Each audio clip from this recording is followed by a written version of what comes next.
Hello everyone. Try natin fill upan itong discharge permit application form ng Lagulan Lake Development Authority. So unang-una, kailangan mong alamin ano yung type of application. Ito ba ay new, renewal, revalidation, indirect discharger. So check mo lang yan. And then kung renewal, kailangan mong i-provide dito yung expiration date of latest discharge permit.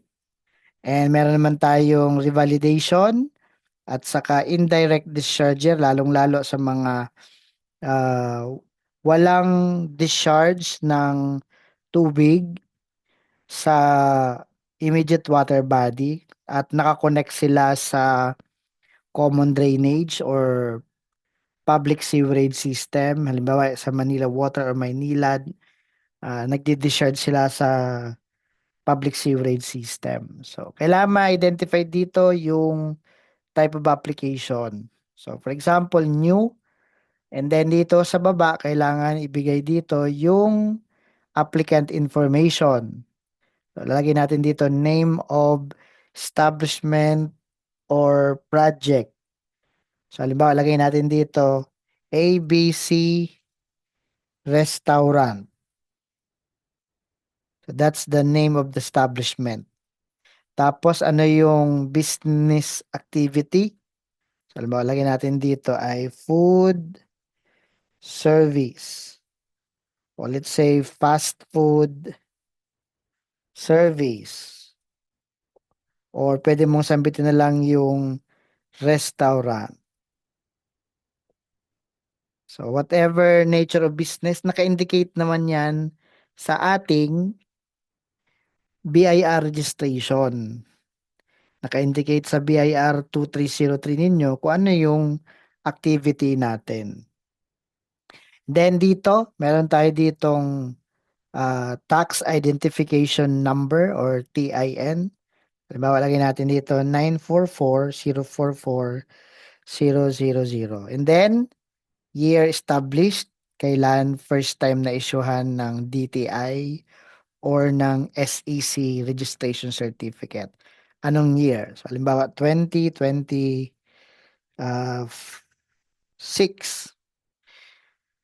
kung bagong-bagong pa lang ito.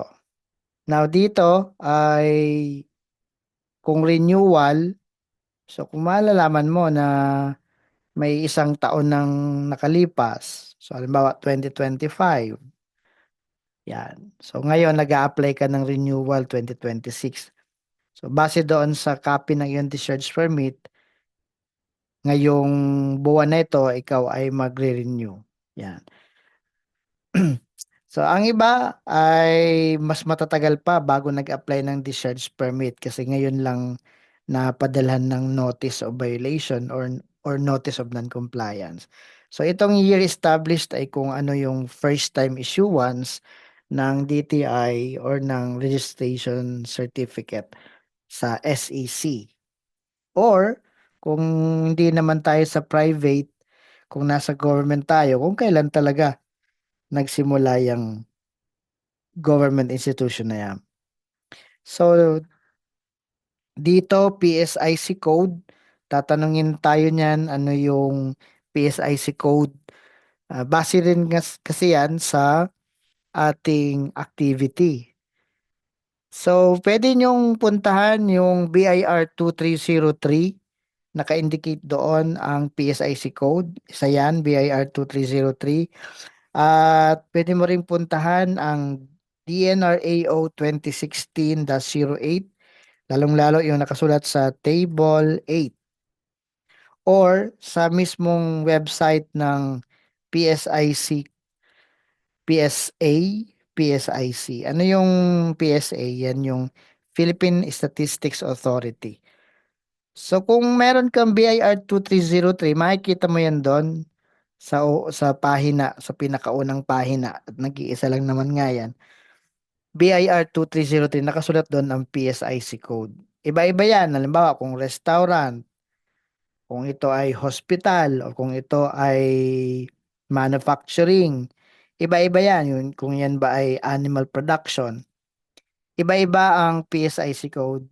Kaya you need to refer to your BIR 2303 or yan ngang DAO 2016-08 or doon sa website ng Philippine Statistics Authority. So halimbawa, restaurant, ating example, merong PSIC code yan na 56.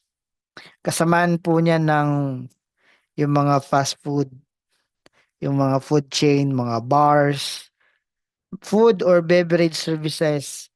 Yan, number 56 po yan. Iba-iba yan. Halimbawa, yung mga hospital, ang PSIC code niyan ay 86.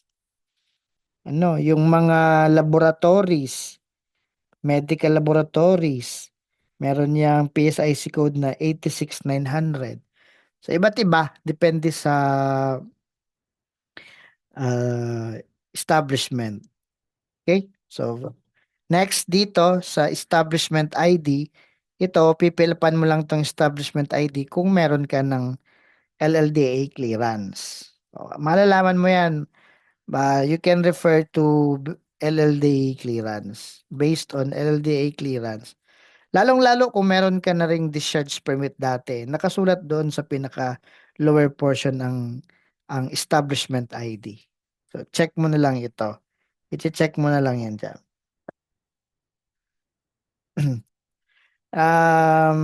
Lagay mo natin ng 1, 2, 3, 4. Example lang. Tapos dito, location of establishment. Ano yung number and street? Halimbawa, number 3, MP Casanova Street. Tapos dito, Barangay San Pedro. Then sorry, Barangay San Jose. Tapos, city or municipality, San Pedro. Yan, mga example natin ng mga location. Then, province of Laguna. Example lang yan. Now, next is the telephone number. Depende kung anong telephone number natin. Kung meron. Kung wala, just type not applicable or NA. So, halimbawa, fax number. Wala na naman yatang gumagamit ng fax. So, fax number ay NA. Tapos ito, GPS coordinates. Yan yung ating latitude and longitude. Pwede kang gumamit ng Google Map para makita mo yung coordinates. You can use Google Map. Hanapin mo lang yung location mo sa Google Map. Ipapakita din sa'yo yung coordinates. So dito, lalagay mo, halimbawa, ang coordinates mo ay 13.12345 yung longitude, halimbawa, 121.12345 So, ganyan. Next is the applicant's pollution control officer or contact person. Minsan magtatanong dito, pwede ba representative na lang ng company ang mag-process? Pwede, ilalagay natin dito yung pangalan nung representative. Pero mas maganda yung pollution control officer duly designated ang magdadala ng application na to para dire-diretso ang processing. Di nahahanapan ng authorization. Halimbawa, ang pangalan ng pollution control officer ng company ay Juan de la Cruz. At kung siya ay accredited na ba? Since nag-a-apply pa lang ng discharge permit for the first time, hindi pa makakapaglagay dito ng LLDA Certificate of Accreditation Number. Usually kasi ang pag-apply ng Certificate of Accreditation as Pollution Control Officer ay after issuance ng discharge permit. So kung nag-a-apply ka pa lang ngayon ng discharge permit, itong LLDA COA number, NA mo muna. Pag magre-renew ka na, so sa renewal kasi, most likely, nakapag-apply ka na ng accreditation sa LLDA as PCO. Kaya mayroon ka nang mailalagay na accreditation number. So you can indicate NA muna. kung first time pala mag-apply ng discharge permit. Tapos dito, lagay natin yung mobile number. Um, and then dito, email ad ng Pollution Control Officer. Halimbawa, 11234@gmail.com. So, madali lang naman itong ginagawa natin. So next, employment and operation information. Total manpower or occupants, lalong-lalo kung ikaw ay leasing property, may paupahan, may tenant ka, ilan ang manpower or occupants. Or kung stand alone, ilan ang manpower mo dyan, ilan ang personnel and staff. Kung manufacturing ito, ilan ang ah, production worker plus yung non-production worker. So, diyan mo ilalagay yon. Halimbawa, meron kang 50 na total manpower or occupants ng building na ito. Number of guests per day, yan. Depende kung kayo ay hotel, um, meron kang leisure project, halimbawa resort, meron kang guest, o kaya mong i-determine yan. So you can indicate NA if not applicable. And then dito, number of hours of operation per day. So halimbawa 10 hours per day ang average hours of operation nyo. O kung hospital ito, edi 24 hours. Kung gasoline station yan na halos 24 hours din. Minsan may mga fast food na 24 hours din. So depende kung ano ang hours of operation per day. So, halimbawa, 10 hours.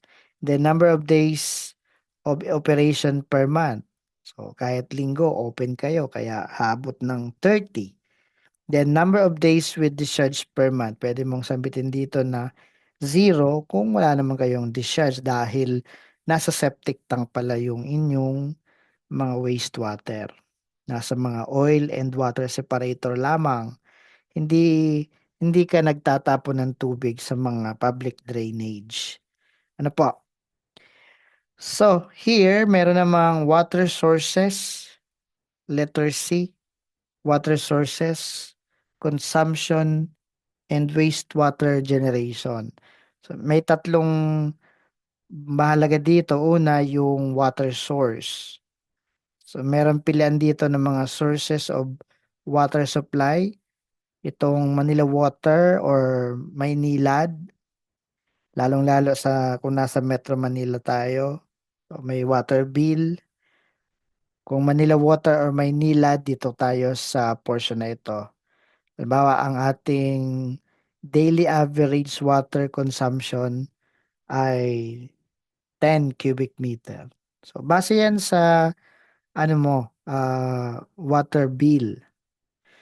Kung wala ka naman sa Manila Water or Maynila, dito ka sa local water district, lalo sa probinsya. O, dito mo naman ilagay yung daily average water consumption mo.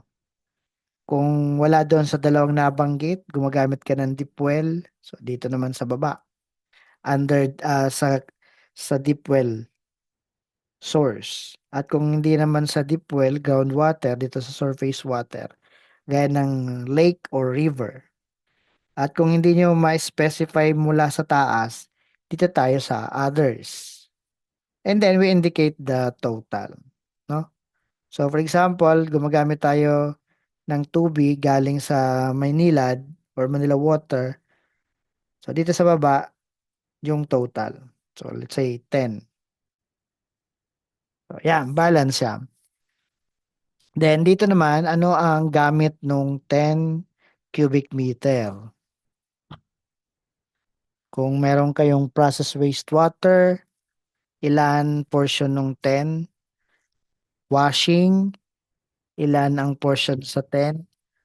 Ang domestic wastewater, yan yung flushing of toilets. And then meron tayong cooling tower or boiler blowdown. And then others. Ang gagawin lang naman natin dito, yung water consumption, i-indicate natin dito sa generating process, daily average volume. Very common siyempre ang domestic wastewater. Sinasabi ng iba, 80% ng total water consumption mo ay domestic wastewater. Kaya kung meron kang 10, pwede nating i-theory muna sa domestic wastewater, 80% ng 10 ay 8. So, hindi na padali. Nasaan pa yung dalawa, yung 2 cubic meter. O, kailangan mong ma-specify yan dito. Halimbawa, ginagamit din yung tubig for washing, cleaning of equipment, or kitchen waste from restaurant. So, dito, halimbawa, meron tayong 1.6 na daily average generation ng wastewater coming from washing activities. So may natitira ka pa ditong point 2. Nasaan yung point 2? Maaring meron tayong process wastewater. So pwede natin indicate, let's say point 1. Tapos dito others, for example, drinking water, gardening, product component, etc. Gaya ng mga leakage sa ating mga pipes. Di mo naman maiiwasan yan. So halimbawa meron ka din ditong point 1. So ano ang tip natin dito? Mag-umpisa kayo sa domestic wastewater. Estimated amount yung i-indicate natin under domestic wastewater. Kukunin mo yung 80% ng total water consumption mo daily. Di ba ito yung 10? O yan. So pag nakuha mo na yung 80%, saka mo ngayon i-estimate naman yung iba pang generating process mo hanggang sa maging balance ang lahat. Gaya nito, 10 yung water consumption. Dapat, pag tinotal mo itong daily average volume, 10 din. 0.1, 1.6, 8, 0 plus 0.1. So, ganun lang siya. And then sa kanan, kung nasaan na itong 10 cubic meter na to. So, maaring nasa lagoon, pond, or septic tank. Halimbawa, yung process wastewater mo ay nasa ating mga tanks or septic tanks. Ganon din yung sa washing. Itong washing na to, yung 1.6 nasa septic tank lang din. Itong 8 cubic meter nasa septic tank din. Okay? At saka itong 0.1 sa others, hindi mo naman nga mahabol yan, pero kailangan mo pa din yang i-indicate dito. Halimbawa, lost by evaporation or contained in lagoons. Pwede mo namang indicate din yung treated by service provider or effluent to the environment. Kung hindi mo i-discharge ang iyong mga tubig sa water body o sa mga public drainage canal, huwag kang mag-i-input dito sa effluent discharge the environment. Ang tinutukoy lang, maglalagay ka lang yan dyan kung meron kang wastewater treatment plant na magpuproduce ka ng effluent. Kaya yan tinatawag na effluent discharge the environment. So, alam mo, itong septic tank natin, nakakonect pa to sa wastewater treatment plant. O, edi yung point 1 mo, pwede mong dito indicate kasi kung i-discharge mo din, no? Kung meron kang wastewater treatment plant dito. So, yung water consumption mo with the discharge balance. O, lagay mo din dito 10. Kung meron kang effluent, ulitin ko, kung meron kang wastewater treatment plant, nagpo-produce ka ng treated effluent. Ngayon, ang iba wala namang wastewater treatment plant kaya nandoon sa mga tangke lamang, usually septic tank. Lalagay mo dito yung mga value. Ang tanong, ilan ngayon yung dinidischarge mo sa environment?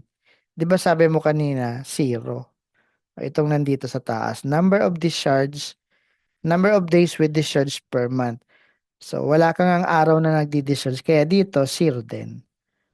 Okay? Now, kung nasa septic tank nga, lamang yung mga tubig na nagamit, dito mo ilagay yung under septic tank or under the tank. Under contained in lagoons, ponds, septic tank. So, mapapansin mo, balance ka pa din. So, what water supply in, then wastewater discharge or out. Okay? So, tapos dito, zero. Zero tayo dyan. Maaring pwede mo ditong lagyan ng zero para madaling makita ng evaluator. Ayan, so zero. Now, dito sa baba, kung zero ang iyong discharge, dineclare under this effluent discharge to the environment, ito ay magiging not applicable. No? Kung zero yon, not applicable na lang din to. Pero kung meron kang discharge, edi sasagutin mo to.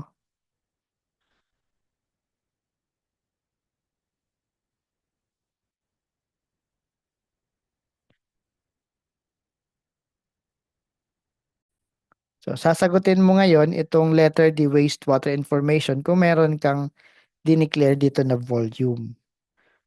Okay? Mag-assume tayo. Halimbawa, ito ay 10. Okay, ilalagay mo din dito location and description of the outlet. Indicate mo dito halimbawa yung location. Halimbawa, along Rizal Avenue. Tapos name of the receiving body of water or classification.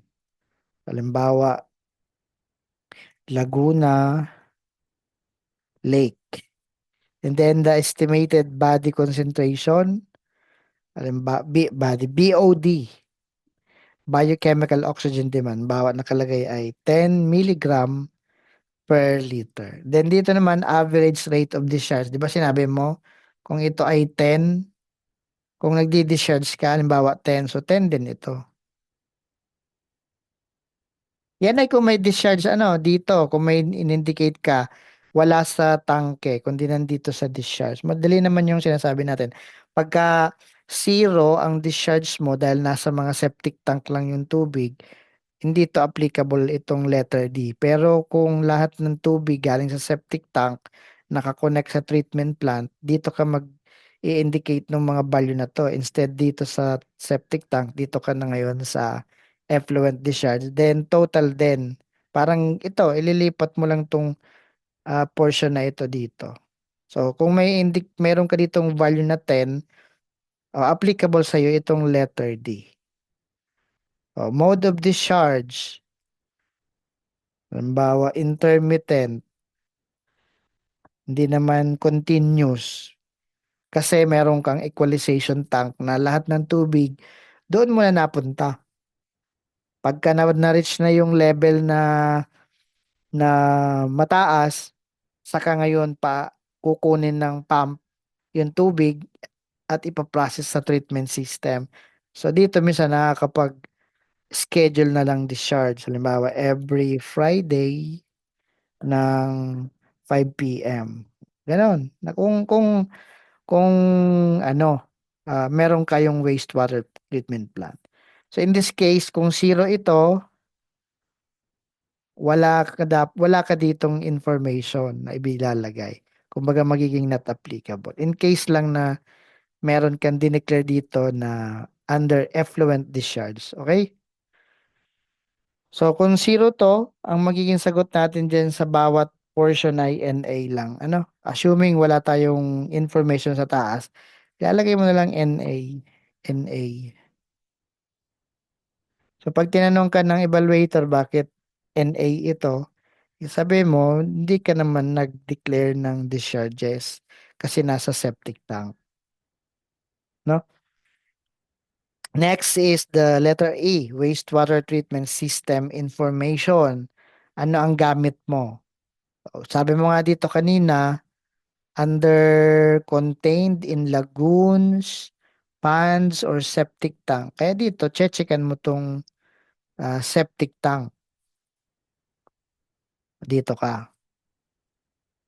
Ngayon, kung may dineclare ka nga dito sa letter D, wastewater information, dito ka ngayon sa wastewater treatment facility, lalong-lalo kung industrial ah, facilities. Sewage treatment plant, kung ito yung mga tubig galing sa septic tank, dyan napupunta sa sewage treatment plant. And then kung hindi mo maklasify into septic tank treatment facility or waste or sewage treatment plant, pwede ka dito sa others. Okay? So, halimbawa, septic tank, ilang capacity in cubic meter per day. Halimbawa, 100 cubic meter per day. And then the total capital investment in treatment system. Itong tinutukoy mo, itong septic tank. Kung ang dineclare mo naman ay wastewater treatment facility, o yan, ano yung total capital investment in a treatment system? Okay? So usually, meron tayong wastewater treatment facility, meron tayong mga worth 350,000, meron mga worth 1 million, merong worth 5 million. Paglaki nung capacity, paglaki nung ah, top total capital investment. So kung septic tank lang gamit nyo, dito lang, check mo lang yung septic tank. And then dito natin indicate yung total capital investment. Halimbawa, 450,000. Next is the flow meter information. Mayroon bang metro bago pumasok ng wastewater treatment system? Yes or no? So, check din lang yan. So, lagay tayo dito ng yes or no. So, kung sabi mo ay no, then sa kabila, lagay mo dito not applicable.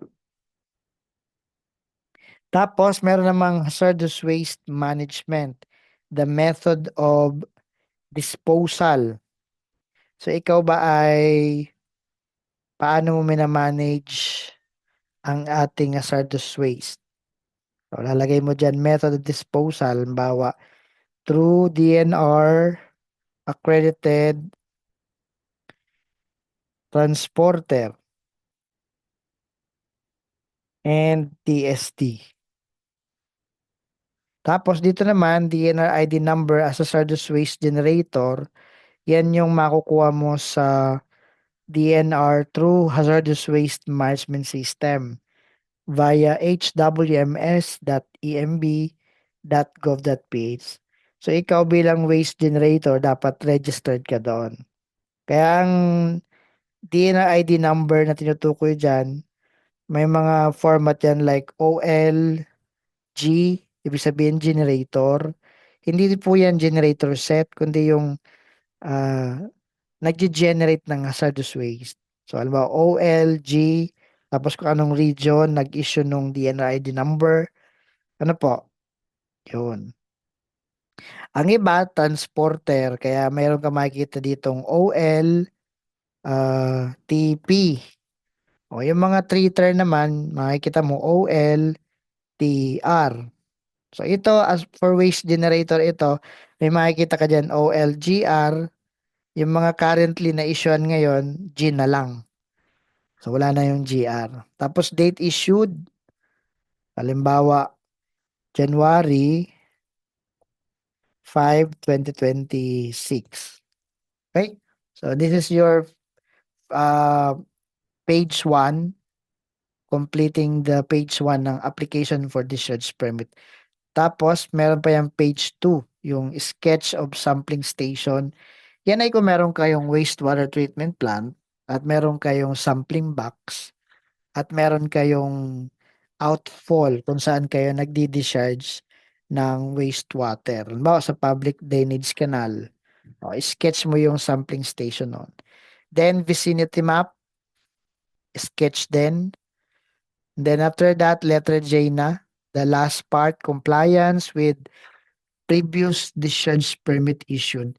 Ito ay portion ito applicable sa may mga previously issued discharge permit. Kasi doon sa discharge permit, kailangan ang self-monitoring report, certificate of at least 4 hours LLDA PCO training, and then proof of transactions with DNR accredited hauler or treater. Yan ay kung meron kayong wastewater na contaminated with toxic substances. Nagpapahakot tayo through accredited transporter. Ano yung mga proof of transaction? Yung domestic wastewater natin sa mga septic tank, nagpapasiphoning. Yan, kailangan din dito yung proof of transaction. Gaya nung certificate of siphoning. So sa mga first time pa lang mag-apply ng discharge permit, pwede nyo itong sagutan ng N. Ibig sabihin not applicable are or no. No? Parang applicable ba daw to? Y or N? Ibig sabihin siguro yes or no. So, no muna. Hindi pa applicable. Pero kung renewal na kayo ng discharge permit, applicable yan. Ang sagot natin dyan ay Y or sabihin natin yeah or yes. So, halimbawa, self-monitoring report. Kailan ka nag-submit ng self-monitoring report? On the first quarter, second quarter, third quarter, fourth quarter. No? Halimbawa, lagay natin dito February 1, 2025. Okay? Lagay mo dito yung uh, for the second quarter, third quarter, fourth quarter. Yung mga dates ng submission. Ano po? Then dito naman yung 4-hour CEES training or seminar. So ano yung CEES? Continuing Environmental Education Seminar. Kailan ka naka-attend ng training? Lagay natin dito, January 5, 2026. Ulitin ko, basta for renewal ng discharge permit, applicable yan, hihingin yan. Ang PCO ay kailangan umattend ng CEES sa LLDA mismo. Hindi sa mga DNR accredited training center, kundi sa LLDA lamang. So, sa mga magre-renew, applicable yan. And kung wala kang seminar niyan, may penalty yan. During assessment, sa pag-submit mo ng application documents, i-assess, o pwede ka nilang ma-fine kung wala kang ma-present na CEES training certificate during renewal ng discharge permit. Kung Y ang sagot mo dito, meaning yes, kailangan mo sagutin to. Saka itong proof of transaction, lagay mo dito, halimbawa, certificate of treatment and disposal. O, pwede man certificate of treatment lamang. Pero ito, ipipresent mo yan during renewal. Okay? So, assuming muna ay, dahil ang nilagay ko dito, example ay new, o, lagay mo na muna dito ay N. O, N muna tayo dyan kasi new pa lang. Magwaway yan kung ang ilalagay mo naman dito sa taas ay renewal. Applicable yan. So, panghuli, kung ano ang pangalan ng PCO, halimbawa, Juan de la Cruz, yan, at kailangan tong i-print, pirmahan.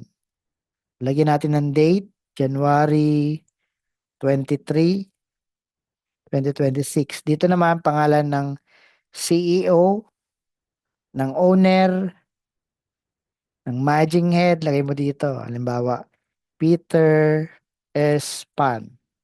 Siya ang president. Di naman siya yung CEO.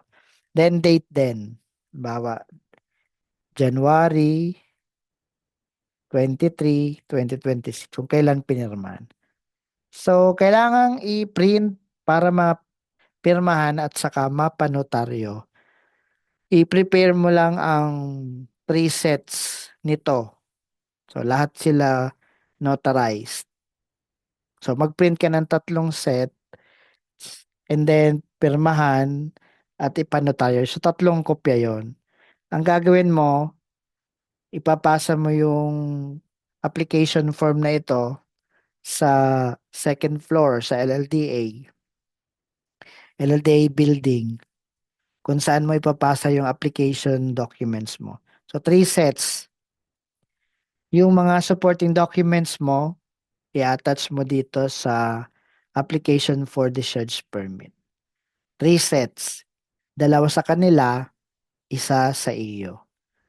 Ano ba? So, kailangan mo i-present itong completed application form along with the supporting requirements and then subject for evaluation.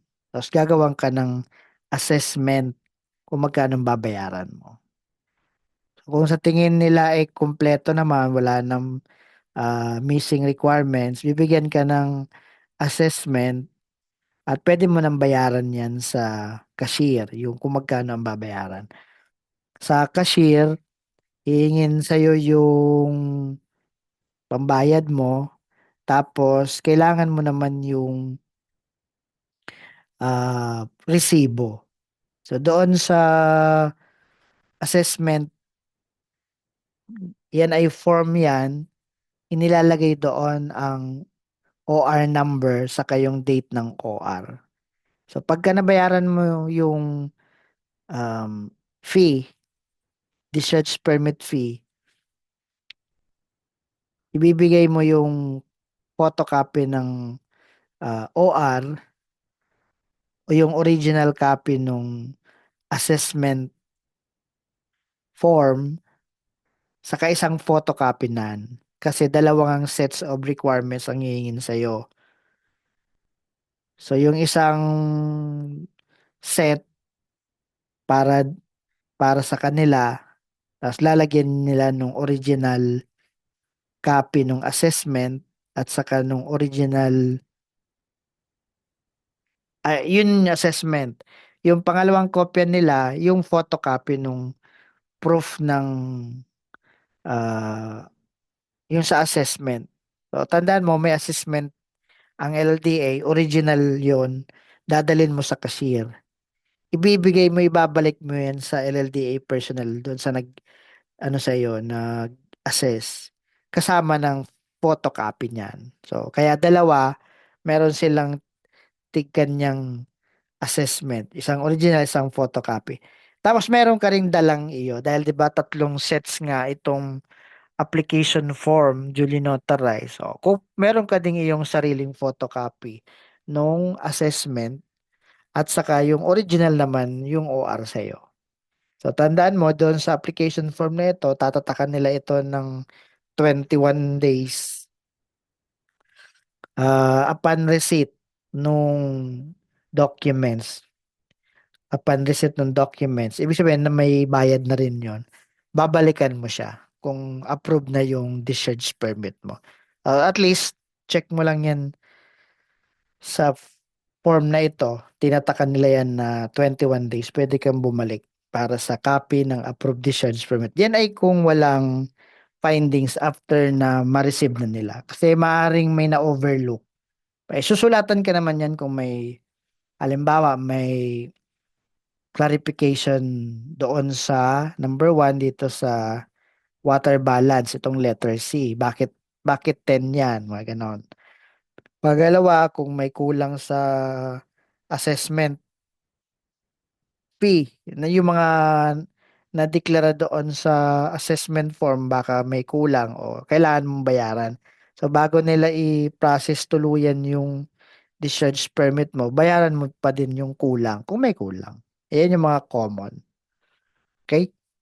Kung wala namang missing requirements, walang additional clarification, walang changes na gagawin, kung ano yung itinatak na numero dito sa application form mo, let's say 21 days, balik ka after 21 days para sa pag-pick up nung discharge permit. So saan mo to dadalhin? Dito sa Laguna Lake Development Authority, National Ecology Center, East Avenue, Diliman, Quezon City. So pagpasok mo doon, sa building, punta ka ng second floor. Okay? Maraming maraming salamat for time listening. At kung gusto niyo pang matuto, you can attend the basic training course for Pollution Control Officer accredited by DNR-EMB through JP Environment Consultancy Services. Pwede kang umattend sa kanilang mga PCO training at recognized ang JP Environment Consultancy Services ng DNR-EMB as a training institution at yung training certificate naman na makukuha mo doon, gagamitin mo for application for PCO accreditation sa DNR EMB Regional Office. Kung may tanong ka, just type it below. And if you think na nakatulong ang video na ito, please share or like this video. You are also encouraged to ask question below. Thank you very much and God bless us all.